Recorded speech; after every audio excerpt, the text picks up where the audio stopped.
When I was in school, I didn't have a very good time. I didn't have a good time in my earliest years when my parents brought me to school. I screamed and I shrieked and I grabbed onto their clothes and they needed to detach me and push me off and close the door and leave. And I didn't want to be there at all. But then gradually, as I grew up, as I grew older, from 5 to 6, and 6 to 7, as I got to be an older, more mature elementary school student, I came to like school more and more. And there was one day when I actually enjoyed being in school. I actually liked the school day. And that was a big day for me. And so this was in 3rd grade. I went into the principal's office, walked right in, right past the secretary. The secretary was here, and I just walked right past her. I didn't even look. I went right into the principal's office without knocking. Just went right in, and his desk was about this big. So I looked up over his desk. I think it was because there were so many papers stacked up, actually, because 3rd grade was sort of tall, but I remember needing to look up over it, and looked right at him and said, "Mr. Principal, I had a great day at school today." I was so happy, but I was finished talking and I had a bus to catch. So I turned around and walked out.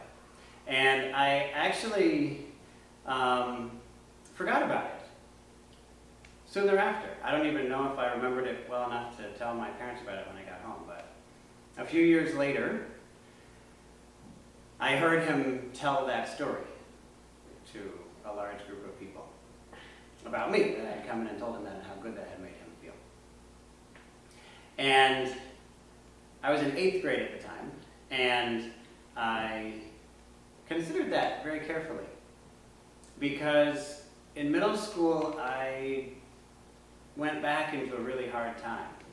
In 6th grade I stopped enjoying school. 7th grade was really, really hard for me. Didn't enjoy it at all, and 8th grade wasn't much better. And I felt like I was losing track of myself.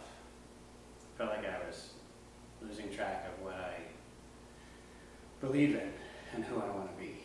I just felt like I can't do that and deal with all this other stuff that I have to deal with. There's so much more work, so many more complex social relationships, some of which were really hard on me, hurt my feelings a lot.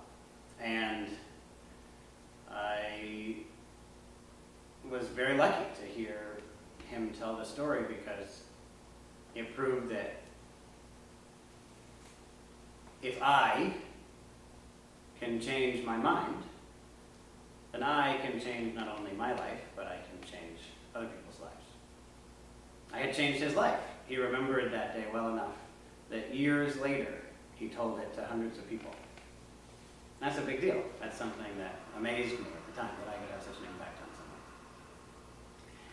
And it showed me the kind of power that I have, the importance that there is for me to have control over my mind, for me to take responsibility for who I am and how I move through my life.